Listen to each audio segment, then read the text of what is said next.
Gents, I just want to pause the episode for a moment to let you know about the Strong Men of Value Academy. You will have heard me refer to it a number of times, and I want to bring more attention to it. So this isn't just a program, it's a life-changing environment and community of men who are focused on personal and professional growth. We're looking at areas of relationships, wealth, and health, things to help you thrive and maximize your life. Imagine having bi-monthly one-on-one coaching sessions with myself, weekly group coaching calls, and an incredible brotherhood of high achievers by your side. Now we're diving into resilience, leadership, and holistic growth to not just succeed in your career, but to thrive in your health and your relationships. Your journey to greatness, it starts here. So join the movement and you can apply for the Strong Men of Value Academy. You can head to themanthatcanproject.com to find out more. You know, guys that have everything, like some of the richest people in the world are the most depressed people. Like you got to sort of just like realize how lucky you are. Like, and I know that's what I'm good at. Like, I know how lucky I am. Like, I'm super lucky. Like, I'm so lucky that Mark called me. Like, I could have, when I was younger, I did boxing and surfing and stuff like that. And I used to regret, what happens if I kept on boxing and stuff like that. But then I wouldn't have like gone down that stage. I wouldn't have had Mark call me. I wouldn't have, had 5 Coolangatta goals and had people watch me do that and stuff like that. So everything sort of happens for a reason. Welcome to episode 496 of the Man That Can Project podcast. I'm your host, Lachlan Stuart, and today we have a truly inspiring guest and one that I am personally really inspired by, Caine Eckstein.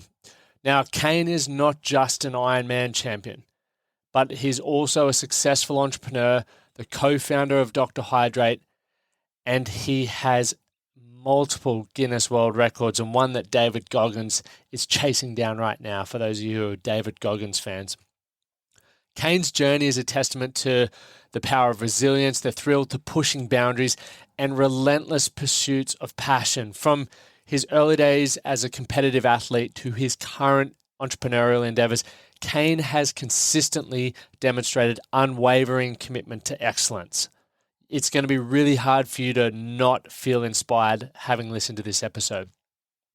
In this episode, we delve into Caine's love for skydiving. If you check out his Instagram, there are some incredible videos there. His record-breaking victories in the Coolangatta Gold and his transition from athletics to business. We also explore how his competitive spirit and passion for fitness has shaped his career trajectory and influenced his business strategies. But before we dive in, if you enjoy our podcast and want to hear more inspiring stories and learn from experts in their fields like Caine's, please take a moment to subscribe on the platform that you're listening to, whether it's Spotify or whether it's Apple.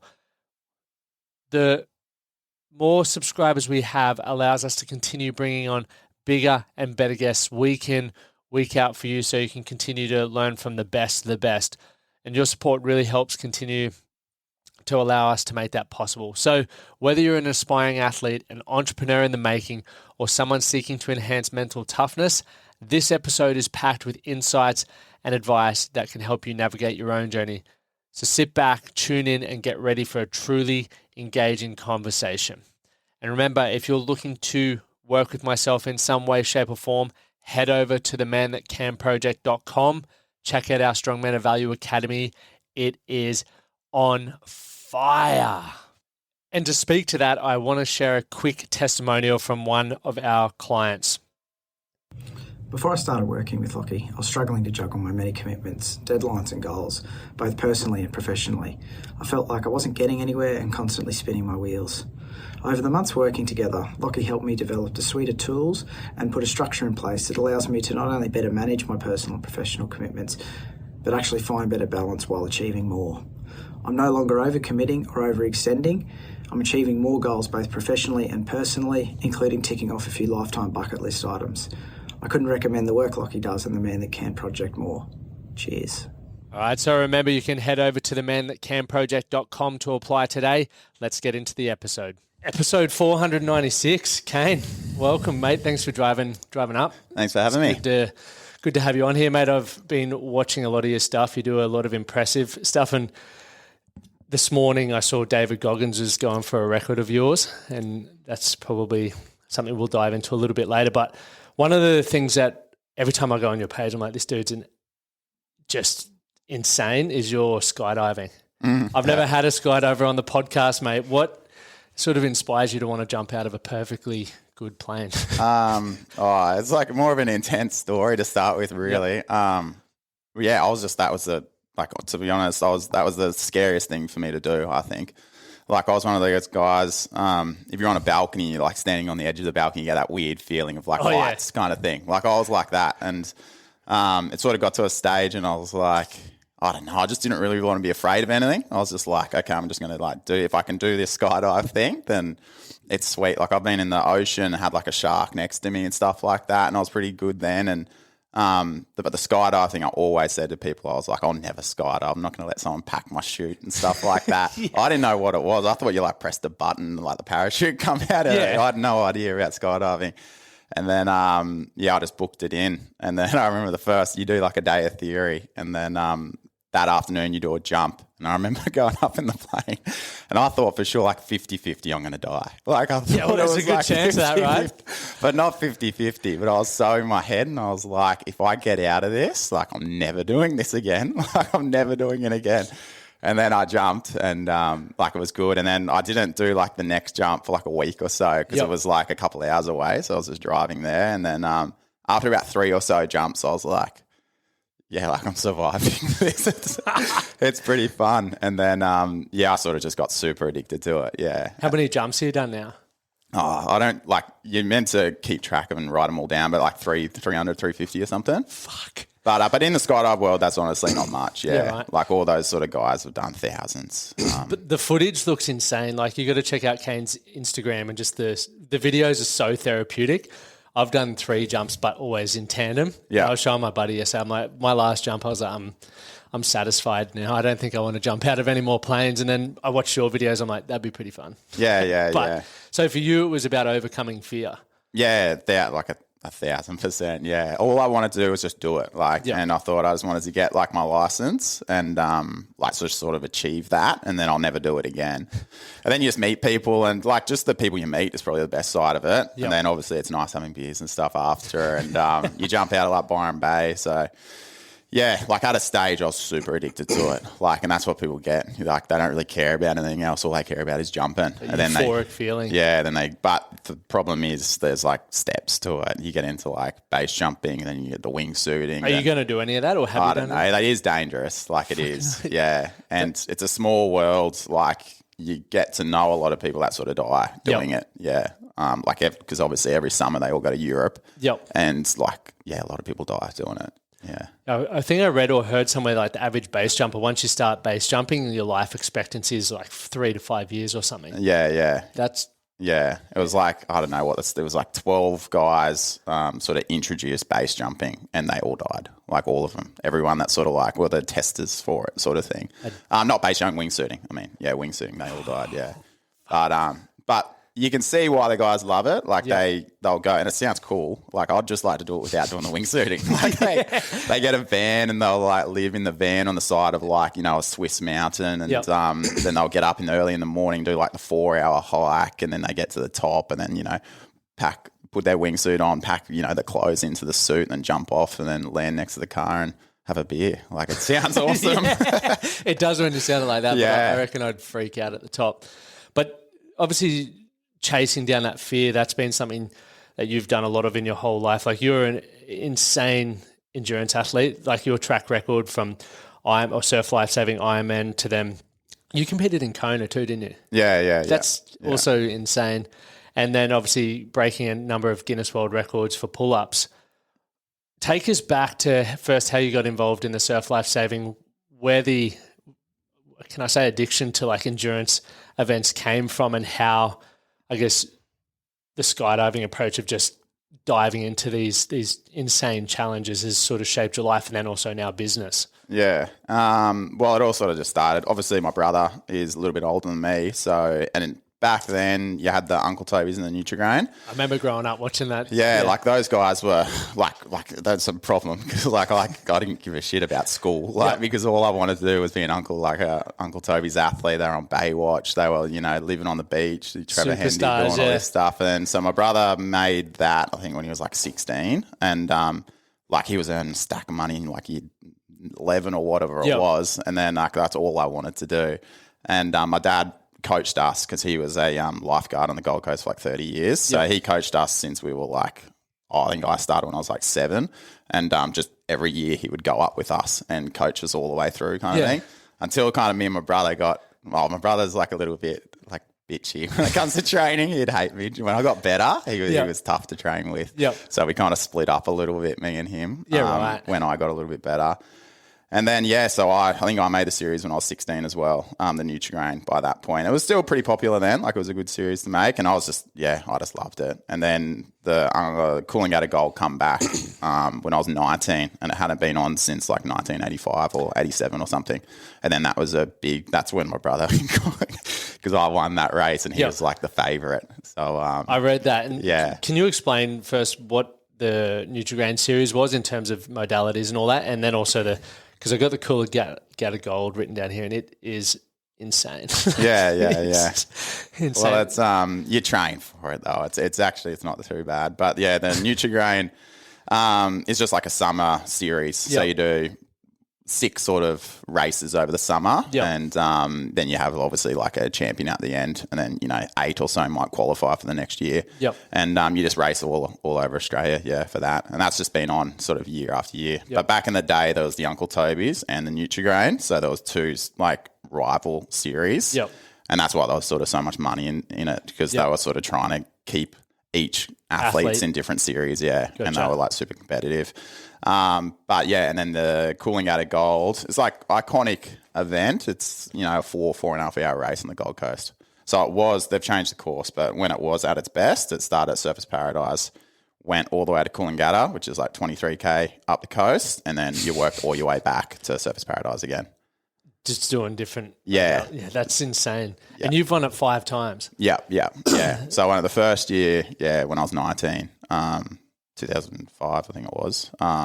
And then I sort of got into like triathlon, did a few different things, and would always I'd just get injured. I'd always go back because that was just like a good fallback on to come back. And obviously like my dad did the race, I think did a couple times, but he did in 1987, I think, Coolangatta Gold, and he got 7th. So I love that history side of it. Like I love there's a movie called The Coolangatta Gold. I'd watch that, and I know the lifeguards that were like the extras in there and stuff like that. Like I love that history side of the sport. Big connection to it. How did you train and prep for that? Like, because it's 46 Ks of ocean work. Yeah. For anyone, we did an event for Movember a number of years ago where we paddleboarded from Coolangatta to Greenmount as well, and it took us 8 hours, and we ended up, I think the final year we did it, and the lifeguards were like, you guys can't do it again because the surf was insane. And we had blokes who just were couch dudes. They didn't train at all, but they're like, it's for charity, we'll do that. And they were just eating shit, like just fucking getting rescued and whatnot. But that took us so long, and I don't train specifically on paddleboards or anything like that, but that was one of the most grueling things I've ever done. And you're now pretty much quadrupling that distance, doing different modalities and racing it. Like, what was that prep like? Well, you pretty much just mimic I was like completely different to everyone else as well. Like I didn't really train with a club, so everyone would train in clubs, and they'd, 20 of them might do a Saturday Ironman session or whatever. But I just and I'd always think I was so competitive. I'd think, I'm not going to show everyone what I've got kind of thing, and I'd just do it by myself. But I'd swim with the group in the morning, but it would just consist of, swimming like 4 times a week, paddling every afternoon, and either doing gym or running during the day. And then every Saturday I'd just sort of like mimic the course. So the real course is 46K or something. So it might be I might just change it to be 30K or whatever, but I'd always do the whole course probably twice before the race. And that was when my mum sort of took me and my dad took my brother, because the first year me and my brother couldn't really train together after that. And we sort of, so he would go off doing his thing, and then mum would take me. So I was like, little mama's boy, get a mum to take me. And she'd basically just drop me off at like Surface, and then pick my ski up at Coolangatta, and then I'd swim to like Balinga, and then she'd meet me at Balinga, give me a water, and then I'd run here, then she'd meet me there and just follow me up the coast, So your whole life you've been doing these endurance sports pretty much? I 19 is pretty young to do that, and then just kept on sort of doing it. And obviously I loved Hawaii Ironman. Like I thought that was like, those guys were the pinnacle of endurance athletes, so like I wanted to sometime get into that. But that's a tough sport as well. What's the comparison like between what you were doing with the Nutrigrain stuff and Coolangatta Gold to then doing Kona, which is arguably one of the most challenging endurance events on the planet? Yeah. Like I loved it. I love watching it, and I love those guys. But it is like riding's just like it's so like continuous. It just takes so 180 much. k's or something, isn't it? But but like the training for it, like it is. You got to be like a different sort of person to train like that. Like they just spend so many hours on the bike, and I love running, but the riding's tough. And then like you got to do a lot of travel as well. I don't know. I just love home. I love staying on the Gold Coast. Like those guys are just all over everywhere traveling. But then like obviously I was just like I just got brought up in the surf, like doing that. So I'd get into like the triathlon thing and I'd do it, and then I'd always just miss home. And Shannon was still racing then, and like my friends that I'm like swimming with are still racing, and it was just so easy to say, oh no, next year I'm going to. And when other people win stuff as well, you're like, I can beat them. Like I'll go back. So you just want to go back and do it again. Yeah. So I'd always sort of go back and sort of get back into it. But still in saying that, like the only difference is like I think what's so good about like Ironman is like power to weight.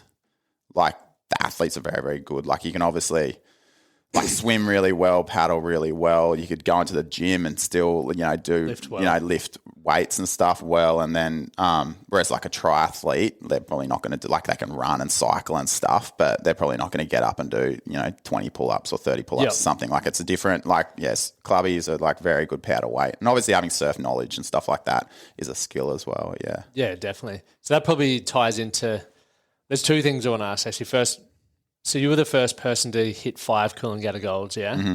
And then is it Ali Day? Yeah. Ali Day's now got 7?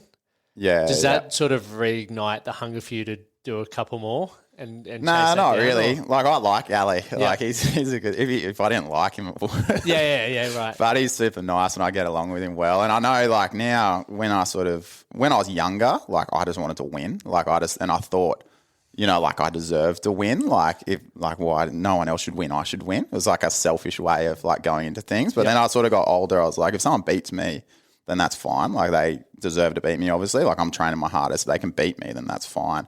So, I know how hard Ali trains. But I think if we went against each other, like at our best, it would have been a very good race. Like it would have been really, really good. That's what I sort of would, if anything, like regret or something like that. Not even for anyone to watch, like just for me to sort of like, I just love that stuff. Like it would be like the pinnacle of just like two guys going at it that were the best at that. Yep. And it would be like a tough thing. Like I love that toughness of like the last bit. And it's just like, I don't know, whoever's the toughest wins. Where the race really starts, the head starts to happen.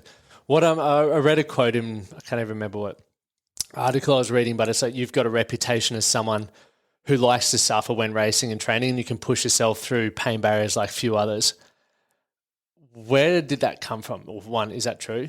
I'd say it probably is. I think so.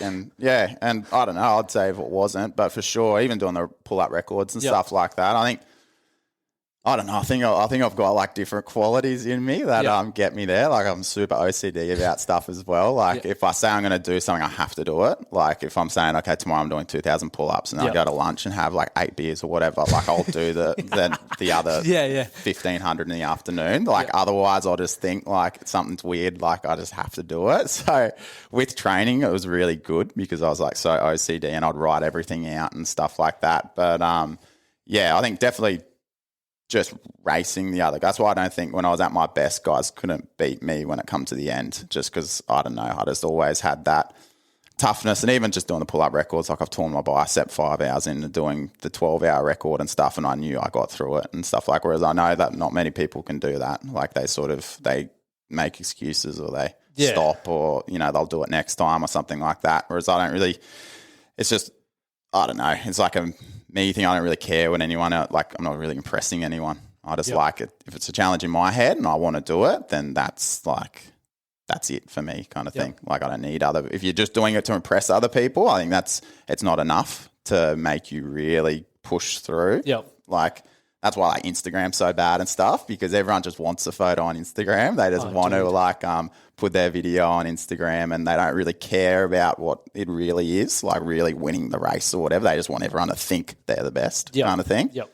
And like that's not enough. Like I'd say to all my mates like that want to run or whatever, but they just want to run so they can post on Instagram. They did 15K today or something. I would say like you run for like 2 months, but you can't post anything on Instagram. Like don't post it, just do it for you. Because if you do it for you, like you'll probably keep going. But if you're just doing it so everyone thinks you're doing this, then it's not enough to really get the motivation to do it. Yeah. It definitely impacts your performance as well. If you're doing it for social media, you're not running as hard because you're trying to get your camera out or there's so many other – I often think about the athletes of today. Like, for example, you look at some of the greatest, right, like Federer and Nadal, then you got Ronaldo, Messi and LeBron and all these people across, or yourself and Ali, like across different sports, there's always like some great rivalries.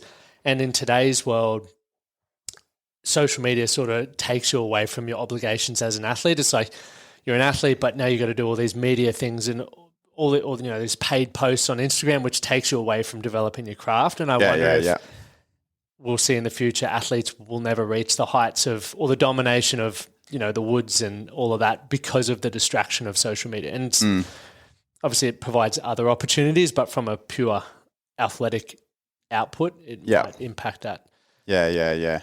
I just love old school stuff, really. Yep. Like I've always loved that side of thing. And even like the training, like I love running back streets and everything. Like I just love like, I don't know. I think people sort of said like, was it that thing like Asperger's or something? They said like you kind of got Asperger's, I get weird around too many people sometimes. Yep. Like I like being by myself. And I think that's why I got so into endurance stuff, because you just spend so much time by yourself. Like you can, you're running 30K every second day, or you're doing 2,000 pull-ups by myself.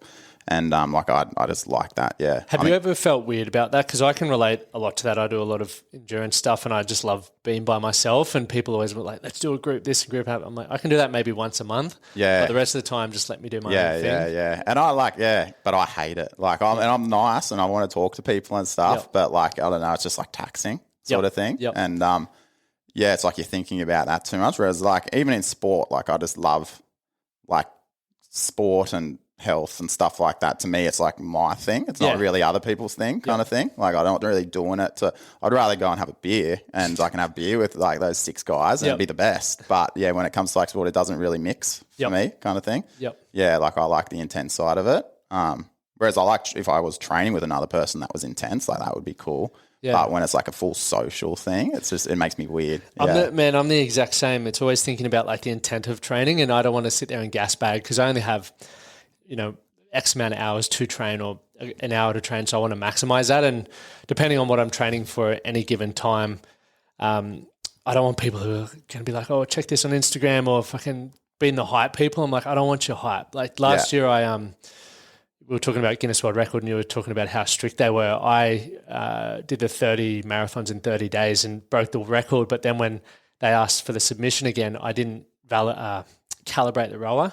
Okay. So the whole thing didn't count, even though I logged everything. So I was like, that bummed, but I'm like, I still know I did it. So that's fine. That's what I mean. Even like that, like it's nice. And obviously people, it just validates it having like a Guinness World Record, like thing like that. But to me, just like when I finished the Guinness World Record, like that, it's pretty much 90% of like the end of what I wanted out of it kind of thing. Like I just wanted, to me, if I did it and like my mum saw it and like, my brother saw it and my friends saw it, then that's it. Like I don't really care that other people need it kind of thing, like, or see it. Yeah. How do you go when you finish, like say for example, when you've achieved all the world records that you've achieved or won the Coolangatta Golds, do you sort of sit there and think about how good you are, or are you already thinking about the next challenge for yourself, or a bit of both? No, I like the Coolangatta Gold, the best thing, and what I always thought, like winning the race and stuff, like it's just, and people sort of say like my life and job was easy really. Like I didn't have a job, like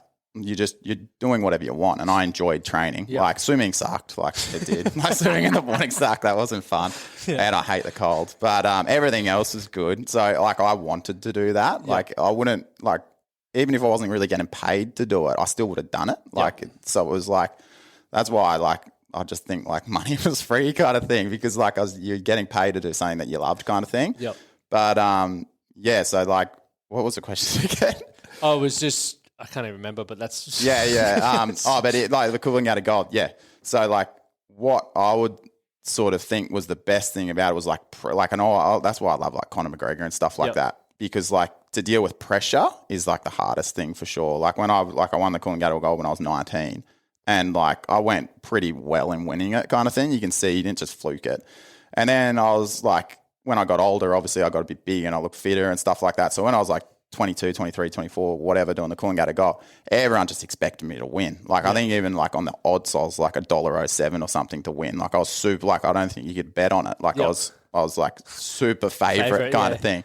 But like everyone else thinks they can win. Like heaps, even my mates and stuff, like they would get so competitive. Whereas I wasn't as like, just like they were like a few of them were like crazy competitive. So like they wouldn't even talk to me like for the little bit leading into it, because they'd try and like sort of hate each other and stuff. But like nothing helps. Like odds don't help you when you're on the line. And all these guys are good. Like if I'm on an off day and I lose, then, you know, like you just like everyone just thinks you blew it. Like you're not that good. And like last time was a fluke or something like that. But when like you deal with, when you got that amount of pressure on you and you're on the line, and I'd think about it. I'd be on the line. I'd just think like, no one else can help me. Like all I've got to do in the next 4 hours is beat everyone else. Like, and I'd say when I coach, like I learned a few things like over the years, but dealing with that pressure and then winning, like it wasn't even winning. It was just like you dealt with the pressure and you went, you did that for 4 hours and beat everyone. Like that was the biggest thing. And I think like a lot of like, you know, guys like, you know, Conor McGregor, Israel Adesanya and stuff, like to deal with that amount of pressure and go out there in front of like everyone, and that's like in front of the world, and do what they're meant to do, like that's the hardest thing. Just winning's not that hard. How do you manage that? Because a lot of people will be listening to this and pressure comes in all areas of life, but you run a business now as well. But even back when you were competing hard out, or, you know, you're doing your pull-ups on the Today Show where there's millions of people watching, how did you handle that pressure? Yeah, well, that's the Today Show. I was just getting thrown in the deep end, really. Like you got to just do it, like, and you got to be like obviously fortunate that you got that opportunity and stuff, and like obviously I think that's why, you know, MMA fighters and stuff, like they don't believe they're going to lose. Like that's the thing. There's no in their head that they're going to lose, so they just go into it with like a full-on confidence, no matter what, they're winning. But whereas I would sort of think like these guys can beat me, like they fully can, like they might beat me, like there's different aspects in the race that they're better than me, and but I'd have a plan and I'd sort of know, like, I don't know, in the end I know like it would just be like work, and that's why, you know, like I would just know I trained harder than them, like I for sure did. Like there's no way they trained harder than me. And even for the pull-up thing, like there's no way. And it, like I could say this, that's why I like help people with pull-up stuff, because you're still not going to train harder than me. Like, because I'm like crazy about it. Like I'm obsessed with it. You're still not going to do it. Like you're not going to be able to run 30K and then do pull-ups, and the next day do 2,000, the next day run 30K, because you might want to do it, but your body's not going to let you do it. Like you'll injure yourself, you'll, you know, get shin splints or whatever. Like, but I've been through all that in my past, so I'm able to do it. And I know these other people aren't able to do it, I don't think. And you got to be like super, I don't know, you got to be the right weight. Like your body's just got to be like perfect to be able to do something like that. If you're too heavy, you're going to tear your bicep. You're going to, you know, do all sorts of stuff. So I just know like the training I do is better and harder than everyone else. So when you get on the race, you should be able to win. But that's what's so hard about surf ice saving, because you're in waves and stuff. So you don't get what you deserve all the time. Whereas the Coolangatta Gold, you did. It was a long race. So, yeah, you get what you deserve.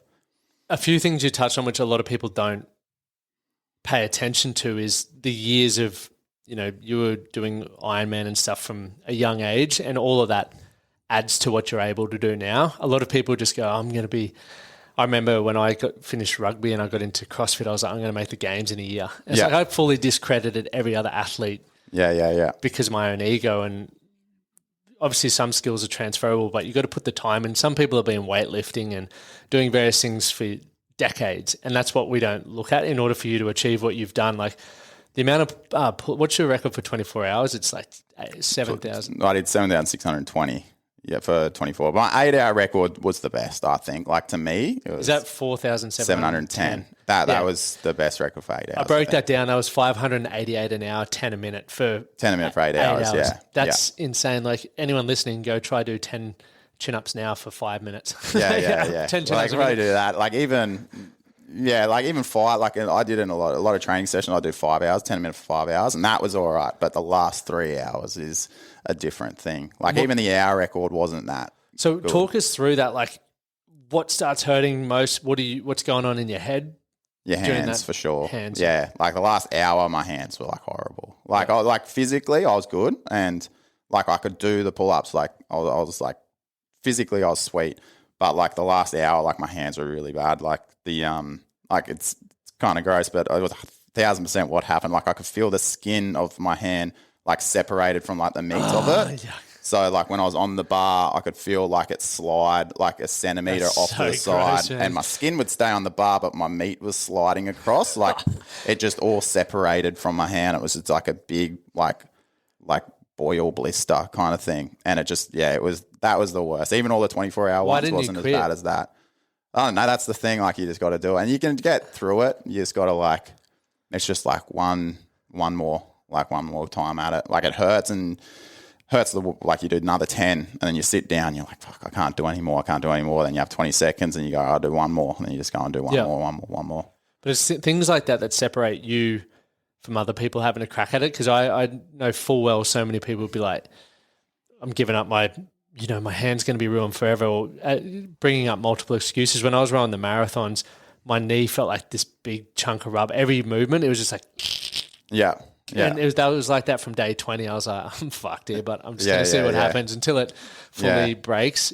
And then 2 days later after I finished, it was fine again. It's funny how quickly your body can repair as well when you're looking after nutrition, hydration, all the recovery components of things as well. Yeah, yeah. In the Dr. Hydrate video, one thing that I've never heard anyone say, and I was listening to this morning while I was walking to the gym, was you say to your clients or people that you coach, I wish there's always these moments after you've competed in something or completed something. I wish I could do that again. And you're encouraging people to think about that before they even start. Yeah. I think that was one of the biggest things I learned. I don't know, just because especially having it was bad having Shannon racing with me because I would put because I honestly I liked winning and stuff, but I wanted him to win more than me because he loved it so much. Like he was obsessed with Iron Man. And everyone, he was older and he was like the guy. And I was the cooling out of gold guy at that stage. But Nutrigrain, he was everyone thought he was the best kind of thing. So I knew, and I'd see all the pressure he had on him. And whereas I didn't really have pressure on me in the Nutrigrains, the year I won it was longer races and people sort of thought I was going to go well. So I'd see all the pressure on him. So I'd get in races and I'd just be looking where he was to see, and try and get him to win kind of thing. So that I put a lot of pressure on him and I like it. So it took the pressure off me. But but then when, I really wanted to win races and when he retired and stuff like that, I think a big thing, and like I said to those kids, and it makes you deal with losing as well. Because if you just go into a race and you're like, I'm going to win this, and then you don't, and then you're upset and you're disappointed or whatever, you wake up the next morning and you're like I wish I could just do that again. But I'd I'd tell these kids, I was like, wake up on the morning, if you're racing on Sunday afternoon, wake up on Sunday and think you've lost it. You've already done that race, you lost. You're not going to get another chance at it. You lost, you got second, you got third, you got whatever it is. It was the Monday morning. That's Monday morning, you lost. And then think, I know, I've got one more chance of doing it. I get another chance of doing it and I get to race and I'm just going to put everything in it. Nothing else matters. And I'm so lucky that I get another chance to redeem that loss or whatever. And then sort of stand on the line. Like I said, with the cooling out of gold, I'd sit and I'd look at the sand on the line and I'd just think no one else helps me. I've got to do it all myself. Nothing else matters except these next 4 hours. And if I don't do it in the next 4 hours, then I'm not good enough. That's it. You deserve to lose kind of thing. And that's what I'd say to those kids I coach. Stand on the line. Don't go around running around with your friends 10 minutes before it or whatever. Just sit down, think about what you got to do, and then stand on the line and just think no one else helps you. In the next 15 minutes of this race, you just got to do your best, make no mistakes. And if you lose, you lose. If you win, you win. And then you can wake up Monday morning and you're not going to think, oh, I wish I had another chance at this because you've already got another chance. You're not going to get two chances. And I think that helped a lot. And it makes you just deal with losing as well. 100%. Do you use that in other areas of your life as well? I don't have that many areas of my life. Look, for me this morning when I was walking to the gym, I was just looking at it as a day in the life of it in general, because there's so many days that we just let the day, most people aren't intentional with it. They're just like, oh, fucking wake up, go to work, come home, go to sleep, rinse and repeat. And it's like, now that I'm 32 now, I'm like, I always wish I could go back to when I was 25. And when I was 25, I thought I was old. And it's like, I wish I could go back to 21. And it's like, well, when you said that this morning, I was like, I got to really appreciate where I'm at now, because there'll be a time when I'm 40 and 50 and I wish I was 32 again. So looking at myself when I'm 40 or 50, what would I want to be really doing now? And I struggle with, at the moment, running the company that we have. A lot of people are like, you need to keep scaling your business. It's really important to set yourself up financially. But what really drives me is very similar to you. I love just pushing myself, and I don't do it for anyone else. Like, I ran a marathon, my first marathon, a month ago, and I didn't do any marathon. I just got up and ran it for myself because I wanted to see what that feels like. And it's just for me. And that's what drives me, is training for stuff like that. But then you got people in your ears going, man, what are you doing that for? That's not improving your life. I'm like, I fucking love it at the moment. And there'll come a time where I can't do that because my body's, I'm too old, but you can always make more money. Like, that's one thing that's guaranteed. So for you, going back to where I was going with that is, when you said that, that slapped me in the face this morning as like, yeah, for sport, but just for life in general. It's like, think about today. If you were yourself tomorrow, would you maximize today is what you're doing right now, how you'd want to be spending your time? Because if it's not, what can we start doing to start changing that? And it's just like, and that's the difference, what we were talking about David Goggins earlier. And that's the difference between someone like that. Like, people have different priorities in their life. Like, and obviously for me, like, even if sport wasn't, like, I just love training so much. And like you said, it's an addictive thing. Like, I'd run 32K like on a Tuesday, and just the last 8K, I'm just like 8K from home. And I'm like, I don't know how I'm going to get home. Like, I'll just like, because you don't, like, I probably didn't eat or whatever. And like, but then you get home and you just like you feel like you won a race, and it's like Tuesday at 10:30 in the morning. Like, it's the best feeling in the world. It's like full on like a drug. Like, and I'm addicted to that. Like, it's like, and you're just sitting at home and no one else knows what you did, but you're just like, fuck, like, I don't know how I got back. Like, but like that sort of stuff, like, I'm addicted. But to me, that's what I sort of loved. And like, I had challenges to do that led to that. Like, now obviously you got like a business stuff and everything like that, but like, people, you might just be an accountant, like, and just be the best accountant. Like, obviously sport isn't your thing. Like, obviously keep fit and healthy, because that's like a good thing to do. But like, in some, you might be a doctor or a surgeon or a lawyer or whatever. You just got to like, prioritize what your thing is and just try and be the best at that. And I think like everyone has different things like that. And if you do like what you're passionate about, like, but someone like David Goggins would say like, what excuse you got? Get up at 3:30 in the morning and go run 20K. And you're like, well, he's a surgeon working at 7 a.m. I'm pretty sure that's not going to work out. Like, not everyone has to do that. Like, but his thing is to be an accountant or whatever. So like a lot of people are surprised because they think, oh, you're an athlete, you did these world records. Like, you're like, that's so cool and you're like tough and everything like that. But to me, like, to be an accountant, going to work at 7 a.m., going home at 6 a.m., that's heaps harder to me. Like, what I did was easy. Like, I'll go for a run or whatever, and I can watch a movie after. Like, it's not that hard. Like, obviously, the hardest bit was like those pressure moments. Like, they're the hardest bits. Like, I think, like, if you're like, you win something, you go and you got all these people expecting you to win, and you feel like you got a lot of pressure. That's the hard bit about being like an athlete. But everything else, like, you're doing what you sort of enjoy doing. Like, it's like, people have different things. It's like you said before, when you train for something long enough, it shouldn't necessarily be as challenging as maybe someone who's never attempted it before. Like, for you, the Coolangatta Gold, you've been training for years for it. You've done it multiple times. So for me to go, fuck, it's hard, you're like, nah. But it's just, it's different. Like, in your head, it's a sprint kind of thing. Like, it's 46K, but like, there's different moments of it, and it's sprinting. Like, the first 3K is sprinting. Like, it's like the first 3K is like the race is 3K. Like, that's how fast it is. Like, it's a sprint. And then, like, I just know there's weak spots in the race. And in those weak spots, I'll be sprinting. Coming out of the water in the swim, I'll sprint that first 2K like it's a 2K run. So there's like you break it up into different bits. And there's nothing you're scared of, like, along the way kind of thing. And like, I know I always said, like, because I love training, like, and I'd run, and I'm always training by myself. But like I'd always think if someone can like and it's bad because I'd lose, but if I was in that last 10K and someone broke me and ran away from me, like to me, like that would be something I'd remember forever. And I like love that stuff. If I can remember that forever and I'm like, fuck, that was like something like that, like was really like meaningful to me. And there might just be someone that drops me. Like, I don't know. And that's like the opposite of winning. Like you lost. But still, like, it's moments like that, like character building moments that, like, they're not necessarily bad. Like, it's, I don't know. That's sport. Like, you want to experience sort of everything. And I think losing is, you just can't win all the time. Otherwise, it's boring. Yeah. Do you have a moment that stands out for you in your racing career where someone broke you and it still sort of sits there with you? No, not real. The worst year I had was after the record when I did the New York one. I tore my bicep, and then and I shouldn't have done it, but I was a bit cocky. So I did the record on the 9th of October, and then the Coolangatta Gold was like 3 weeks later, like the whatever thing. And I did the record in New York, and I tore my bicep, and then I was sponsored off Q-Scan, so he like scanned my arm like 4 times a week for the next 2 weeks, and he said like Howard Rice, his name is. He said, you shouldn't do it. And I just thought I could do it. I thought, nah, I'm sweet. Like, it'll be right. And I didn't really train.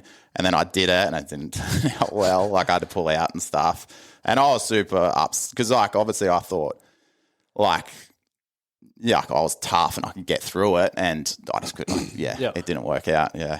That was, and then I did the whole series that summer and I pulled out of like 2 races, like the first 2 races of that because I just kept on going. Like you never allowed yourself to recover. Like the series might have started in November and I just kept going. I just did like it wasn't that bad. I could still go and just paddle around training, but I couldn't race with everyone. And I just did, the pull-up record as well. So I'm guessing that would have took a toll on doing something completely different. You're probably not like because the guys are like – that's when like you got Shannon, Zane Holmes, Kai Hurst, you got, good Fields. Those guys are going to smoke you if you're not at your best for that. You can't go and try and do pull-up record or run a marathon and do clubbies. Like if you try and do all these different things, you're just going to be mediocre at everything kind of thing. Did that impact you mentally that season, especially where you had to pull out of multiple races and stuff?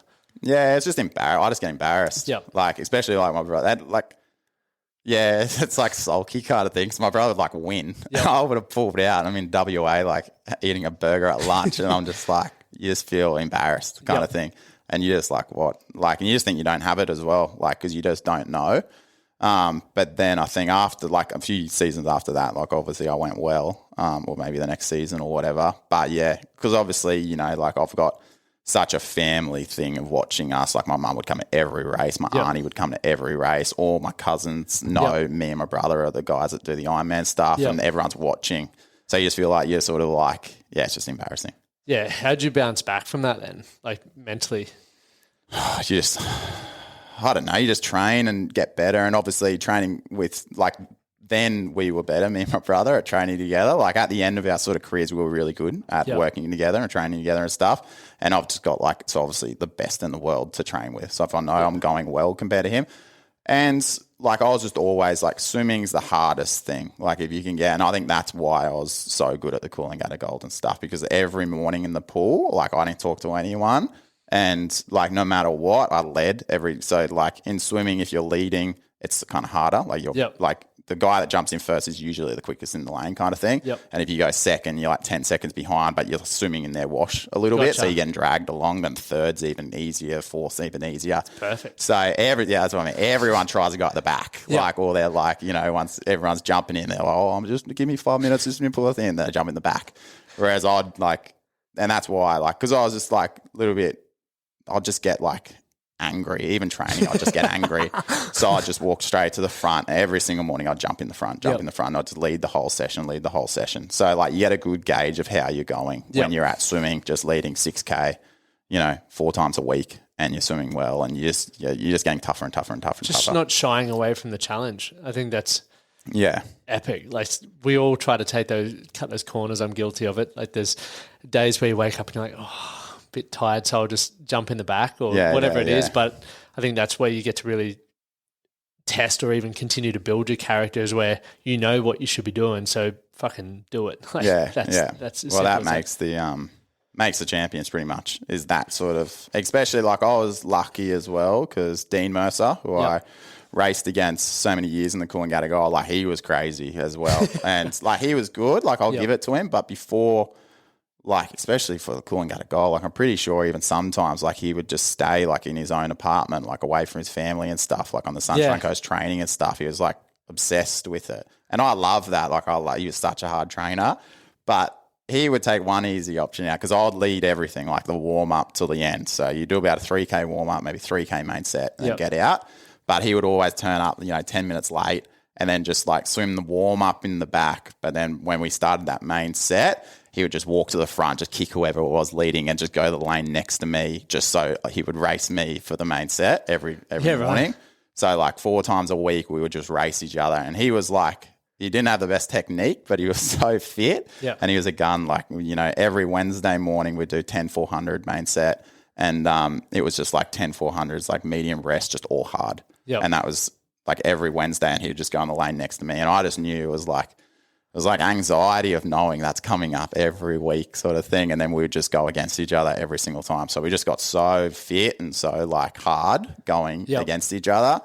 And then we'd race each other every Coolangatta Gold. And he was so intense, like he would, he wouldn't really talk to you before it and stuff. And it was like you didn't really like him or he didn't really like you. But then after the race, like I would have a party at, our house and he would come to the party and have drinks and stuff like at my place. Like, so he's really, really good after. And that was, he got second or whatever it was. So after the race, he was like, sweet, but he was just so intense going into it, which was like, that's how I was. So like we were such good rivals and we super like obviously we'd do our interviews before it and you could see he loved me and I loved him. Like we respected each other. But when we were racing, it was like, he would, he would murder you. Fuck. But it was good, what inspired you to want to start doing the pull-up world records then? Where did that come? I don't know. Like I can't really pin. I just knew I was good at it. Yep. And I was always like light, even that's why I was good at Coolangatta Gold, because I was so much like my brother's like, he's got big legs. He's got like a big ass on him. And I've got like the smallest legs ever. And he's probably, 10, 12 kilos when we were racing heavier than me. Like I was always the smallest guy, which was hard to like in sprinty races and around the cans and stuff. I'd still smack you though. But but in the Coolangatta Gold, then that's why I was just so much lighter. Yep. And then obviously I was still strong. I was always like strong in the gym, and then I was just good at pull-ups. And I remember just Googling it and saw there was a world record, and then that was with the Today Show one in New York, and I thought I could do that. And then I didn't really do much pull-ups for it. I just did a couple hundred every afternoon after training, and then went to New York and did the record. Yeah. That's fucking wild. And obviously Goggins now is trying to... Oh, that's what he says. There's no way he did it. Said he did, I don't know, 7,800 or something last month, but I didn't see anything. Like you'd think you would post on social media or something like that. Because is he going for an official record now, or is he just... I don't know. He said he did it. Like so many people tagged me in it, that video he did. And he said he did, 7,800 last month saying. But if you do the record, you have to put it like live on the internet for people to watch and stuff like that. You have to post about it. Like I don't think he posted about it at all. So, and in saying that, his record, when I beat it, he did 4,030 in 24 hours or whatever. So 7,800 is a big jump.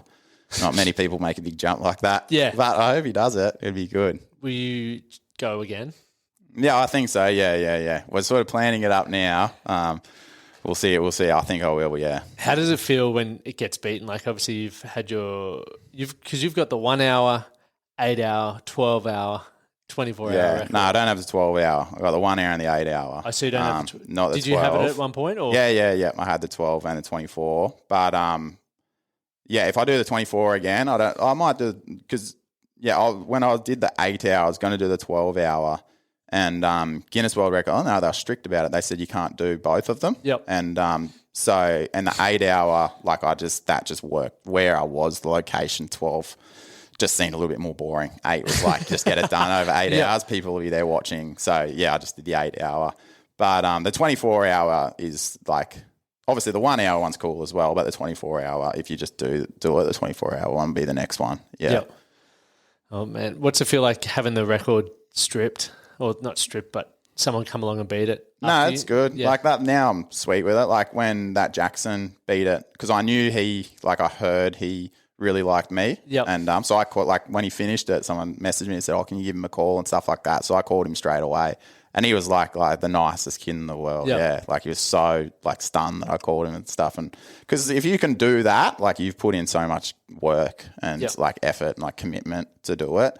So like it's hard. Like even most people say like the training's like harder than actually doing it, but with the 24-hour doing, it's harder than the training for sure. Yep. Like doing it because it's just like I don't know. I think I could have probably did it better. The 24 one I did, like I just probably didn't have the best like scientific approach on eating and stuff. Yep. Whereas people were giving me pasta and pizza and stuff, and I was trying to do that while doing pull-ups, and I just ate nothing. Yep. Like this guy saved me. He come from like Mount Tambourine or something, and he said, I was watching it online or something, and he wanted to give me like a jar of honey, and he gave me this jar of honey. This is awesome. That fully saved me, yeah. And I looked it up. They're like $80 jars of honey. Like it was like a full fancy honey this guy gave me. But if I didn't have that, because that last 8 hours, I was like, no, even with the honey, I was screwed. Like I was so bad. Yep. Like I couldn't speak or anything. Like you can't even explain. Like I physically couldn't speak. And then like my mum's a nurse, and obviously I said I was sponsored off Q-Scan. So Hal, he's like a brain surgeon. He owned Q-Scan. I could see him and my mum talking over in the corner, and I knew I was in a bad way. Like I couldn't even walk to the bar. Like my mates had to like hold my shoulders to get me to the bar and stuff. And I was just doing the pull-ups, and they'd sort of walk me back. And I was just real hot, and I just knew I wasn't good. And then I could see them talking, so I knew they were talking about me. So then I started to get real like emotional, because I was thinking like my mum's like full worried about me, because I could see she was just like a ghost face kind of thing. And then I could see the ambulance coming up the stairs, and they were waiting off to the side. So I was like, fuck, like that, people must be worried. And then I ended up getting through it, and I stopped maybe 45 minutes before the 24 hours. But then because the Today Show wanted to do an interview straight away, and I couldn't speak, so I had to go down and go on a drip for like an hour, and then I was sweet after that. I was good.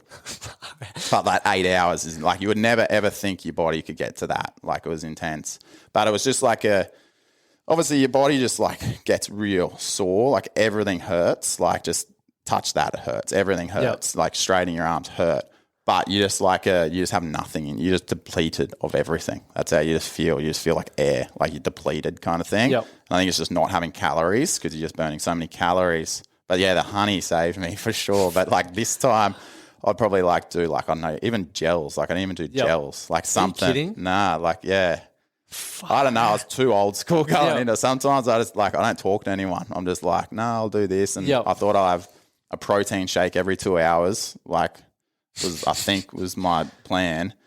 And then like people just gave me like pizza and stuff, and I was trying to eat that, but you don't eat much, and then you don't drink much as well, because you think if you're drinking, you're getting heavier and you're going to have to go to the toilet more. So you just get in a routine of just doing nothing for like 6 hours, and you just don't pull up 6 hours, and then you'll have like a little sip of drink or something, or you'll have like a bite of pizza, and then all of a sudden you're 18 hours in and you're like gone. Yeah. But the first 18 hours was sweet. I was like so good. I was talking to everyone, that music going.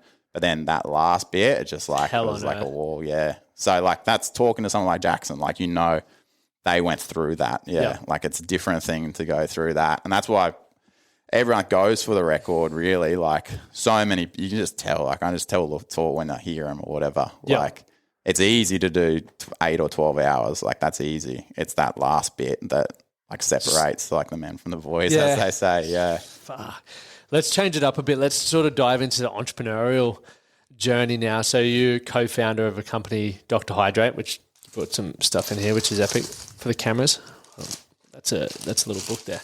How do you go from, or what I guess made you want to dive into one, co-founding a company, but also in the fitness space? Like how did that all? Yeah, well, it wasn't really a plan. This is like a legit story. It's a good story, like for a brand. It's something that you think was made up, but it's not. So I knew Mark Webber from doing like the Mark Webber Challenge and stuff, like back in the day in Tasmania. And then before I did the hour record and the 8 hour record last year, because Like, and this is like the cool side behind like pull up stuff. Like I was doing just to start with, I was just doing more like I said, I was doing 2,000. If I did 2,000 pull ups a day, I'd do that maybe 7 days in a row. Some days I'd do 45,000 pull ups in the month or whatever. Like I think it was, I don't know how I worked that out, but I did 45,000 a month. Jeez. But I started to like put on weight. Like I was still super fit, but like I was just a bit too like, and like even like my mum and stuff would say, like, Caine, you're looking like big or whatever. And I could just feel my shirts were just like a little bit like tighter and stuff like that. And then I was just doing the pull-ups, and if I did 2,000 or whatever, like my hands were just like fully like just like my knuckles would be double the size, like easy double the size. And I just like I couldn't straighten my fingers. Like my fingers were just like locked like this. Yep. And like I was sort of committed to do the records, and obviously no one really knows this, but like I was shitting myself. I was like, fuck, I'm not gonna be able to do this. Like I can't do the training. Like I couldn't straighten my fingers. I couldn't get them straight, and so I'd be icing my hands at night and stuff. And I was just thinking, fuck, I need to change something here because I'm not gonna be able to do it. And like I didn't tell anyone. And then I thought, okay, like I'll just lose weight. Like I'll try and lose weight because I think I'm too big. Like even I wasn't doing anything else except pull-ups, but even just the pull-ups was just putting on too much weight kind of thing. So I started like doing all that. Like I was still running then, but I started more running, and I ended up getting to I'd do maybe like 10,000 pull-ups in the week and 100K of running. So it's pretty much even of running and pull-ups. Like running helps heaps. But then like I thought I won't, and I'm really good at not eating. Like I am good at not eating. So I was thinking, okay, I won't eat till I finish training like every day. So like my training was, Monday I'd do 2,000 pull-ups. Tuesday I'd run like 30K and do 500 pull-ups. Wednesday 2,000 pull-ups. Thursday 30K 500. Friday 2,000 pull-ups. Saturday 30K 500. And then Sunday like 1,000 pull-ups. That was like my week, and I did that like week after week after week after week. I got like super efficient at doing that. And I wouldn't eat till I finished it, like 2 p.m. or whatever. And I was just mixing this drink. I was like, but I know I need stuff. So I was like, thought I was like good at like Googling stuff. So I was like, okay, I get these vitamins and minerals, and then like L-carnitine. It's good for like turning fat into energy, and it's good for like because because with pull-ups as well, if you're doing 2,000 pull-ups, like you have to look at the clock. Yep. If you don't look at the clock, like time goes quicker. Like if we were just like, if I did my 10 pull-ups or whatever, then we were talking to each other, all of a sudden I'd have to go up and do 10 more pull-ups. Whereas if I've got the clock there and I'm watching the seconds go, time goes heaps slower. So that's for every day you got to watch the clock. And if you don't, if you just go on your phone and go on social, all of a sudden like your heart rate's just so much higher. Like it's so much harder, but watching, so every day for 2 hours 50, 2,000 pull-ups, you're just watching the ticking of the clock. So I thought, okay, L-carnitine's like this cognitive thinking thing. So I was like, I'll put L-carnitine in it, put L-glutamine, vitamins and minerals, probiotics, stuff like that. In my drink, I put caffeine, but we didn't put caffeine in Dr. Hydrate. So like, you know, like kids can have, or you can have a few a day or whatever. So we took that out. But I was just making this drink, and Mark Webber called me, and I was talking to Mark Webber. And we were just talking about getting sponsors initially for my records. And then I was saying how I was telling that story about my knuckles and stuff. And I was like, oh, I've made this like super drink. Like, it's like, honestly, like I think this is the thing that helped me do all the training I've done, because it's the fittest I've ever been. I'm not really eating anything. And then I told him, you know, like what I was sort of my theory on what I was putting in it and stuff. And he was like, okay, cool. I'll give you a call back next week about the sponsors and like a location to do the record and stuff. And I was like, sweet. And then like 2 weeks passed and he didn't call me back. And I was like, he's fully flagged me. And then he called me back, like I remember it was a Monday morning, and he was like, you know, yesterday afternoon I was on the balcony with my next door neighbour, Matt, and we were having, you know, a red wine, and we were talking about you for 3 hours. And he was like, let's forget the sponsors. Let's make this drink into a drink. Like, let's like work together. Here's a guy. And then he gave me this contact of a guy who he's now a really, really good mate of mine. And he was like the supplement guy, and ended up meeting him to have a coffee. We had like 8 beers together that day. And like wrote down the ingredients of the drink and stuff. And then like a year and a half later, we pretty much we were super lucky, I think, with like taste and everything. We sort of nailed it pretty quick. Yep. And then, and then we made Dr. Hydrate. And because he sort of thought, you know, like, and Matt, who's his next door neighbour, he's like the brains, and he was just, you know, thought there's nothing like it out there, especially with, you know, like such minimal sugar, and it's so good for you. And especially now, like everyone's becoming quite like health conscious on sugar and stuff. Like not everyone's just drinking Gatorades anymore, even like builders and stuff like that. Well, a lot of them do drink that Maximus crap. Dude, I wasn't going to mention the name, but yeah. I was looking at that drink a couple of days ago. It's like 4 servings in one bottle, and one serving is like 20-something grams. There's so much shit in it. Yeah. And there's 4 servings in one of those bottles. I was like, holy shit. Yeah. I think it's just so cheap and it's so big, and they can just have a like liter of it over the day and just like drink that. But even that, like, because my sister's husband's a builder, and I know when I first like met him or whatever, that he'd be talking about having, like those scallops and Chico rolls and stuff like that every day. But like he's even heaps more like health conscious with it. Yep. And he has Dr. Hydrate like every day at the building site. So, and it does make you feel better. Yep. Like just most of those drinks are just, sodium and glucose really. So, literally, yeah. Yeah. So like, whereas ours is everything. Like that's what it is. Like kind of like the all-in-one. And where do you buy it? It's mainly online now. We're getting like a whole bunch of wholesalers, but the easiest spot's online. Yep. But then, we're in like Nutrition Warehouse, heaps of sort of like recovery labs, like all around Australia. Like they're really good because obviously, like most people, like pretty much everyone loves it. They love the taste of it. So like if they're in a recovery lab and they're like pushing it, telling people like they genuinely say it's so good, it's really good for you, then like a lot of people sort of take it. So like for me to tell you it's the best, like obviously it's my drink. Whereas if other people tell you it's the best, then it like means more. Yeah. But so those places, but we'll keep on expanding and getting it out in all the big ones soon. So it's coming exciting. into the summer. How does it feel having created this? Like it's pretty insane to have.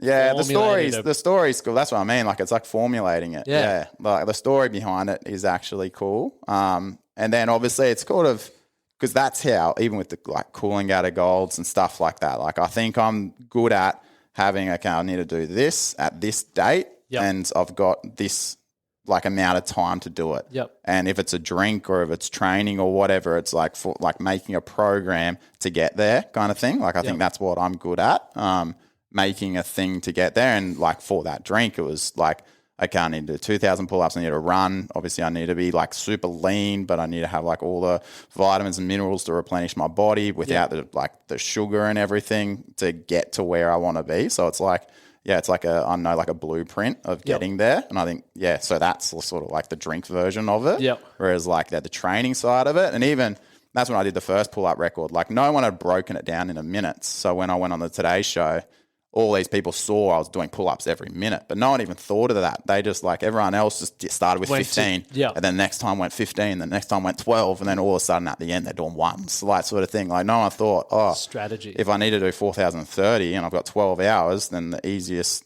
like way of doing that is just splitting it up into minutes and doing it. And then so like, but no one thought of it. Like I'm pretty good at like, because I'm good at like, I'm a good judge of, sport, like even surf life saying whatever, like betting and stuff like that. I can see conditions and see that guy and say, okay, Shannon's going to win this, or another one, Zane Holmes going to win this. Like I'm a good judge of that, and so with that, I'm a good judge of if I can do it or not. Like, and even the hour record, like breaking it up into minutes was too much, so you had to do it in 30 seconds and stuff like that. It was the easiest way to do it. And then that's why after New York, everyone started doing it. Then everyone thinks it's easy. Everyone's like, oh, you just have to do that much a minute? Simple. So then everyone was like, I remember one guy did it at Pacific Fair, and he was like, and even just saying this, I was like, there's no way he's going to do it because this dude respects no one. He was like, I'm not just going to beat Caine, I'm going to smash him. When he said this, I was like, well, he's not going to do it. Because like that's easy to say. Like if you were really going to do it, you wouldn't say that. Yeah. And then the dude did like 2,000 pulled out or something like that. Karma. But obviously as you continue to push boundaries physically and also now in the business field, what does success look like for you now, and what are like the next goals or challenges you're chasing?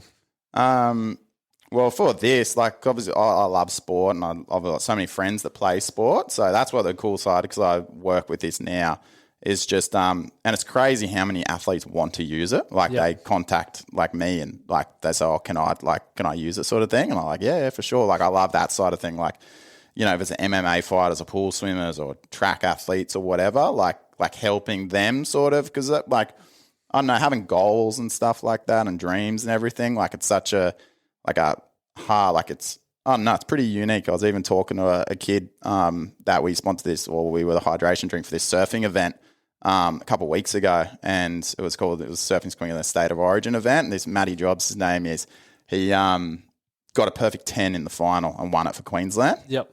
And just everyone on Burleigh Point went crazy. Everyone. He's only like 22 or something like that.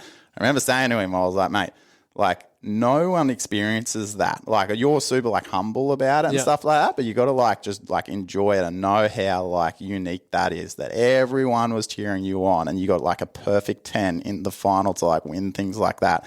Like that sort of stuff in sports, like priceless kind of thing. Yep. Like obviously winning Olympics, stuff like that is awesome, but just to deal with pressure and then having that and just having everyone cheering you on. So just to help athletes get to that stage and supporting them as well. Because I know when I was, having people support me, it was such a big thing. So you can't do it without it. You just can't do it. You have to get a job. But so yeah, having people enjoy the drink, especially everyday people, like I said to you, my sister's a teacher and stuff like that. And I thought that's why I wanted to make it the way it was and take out caffeine and stuff, because I want school teachers to be able to have 2 a day or whatever, or builders be able to have it and stuff like that. Yep. But so having people enjoy it, helping athletes and stuff, for me, the business side of it, sort of leave to the other guys a little bit. They can make the decisions, tell me what to do. Yep. But I'm more so the sports side, and just everyone have it, everyone using it. It'd be so cool to go to America and have, football players in America use it, and everyone use it. And obviously it helps hangovers too. So we all need that. Help people get rid of the headache. That's nice. One final question. You got a lot of things going on, business-wise and also with your physical challenges. How do you balance that work-life balance and also your mental health while pursuing all of this sort of stuff, dealing with pressure, putting your body under so much stress? Well, it's hard. Definitely the start. You just got to not sort of put so much pressure on yourself, I think. Everyone, life's tough. I know that. Everyone has everyone thinks everything's perfect, but it's not. Even, guys that have everything. Some of the richest people in the world are the most depressed people. You got to sort of just realize how lucky you are. And I know that's what I'm good at. I know how lucky I am. I'm super lucky. I'm so lucky that Mark called me. I could have... When I was younger, I did boxing and surfing and stuff like that, and I used to regret, what happens if I kept on boxing and stuff like that. But then I wouldn't have gone down that stage. I wouldn't have had Mark call me. I wouldn't have had 5 cooling goals and had people watch me do that and stuff like that. So everything sort of happens for a reason, and just sort of enjoy what you're doing. Obviously, I think sport and exercise helps everything. I think everyone should exercise, and like you said, you don't have to do it in a group. You don't have to be with 10 other people doing a group gym session or whatever. Go out and go for some runs by yourself. You feel so much better, and just digesting everything in your head.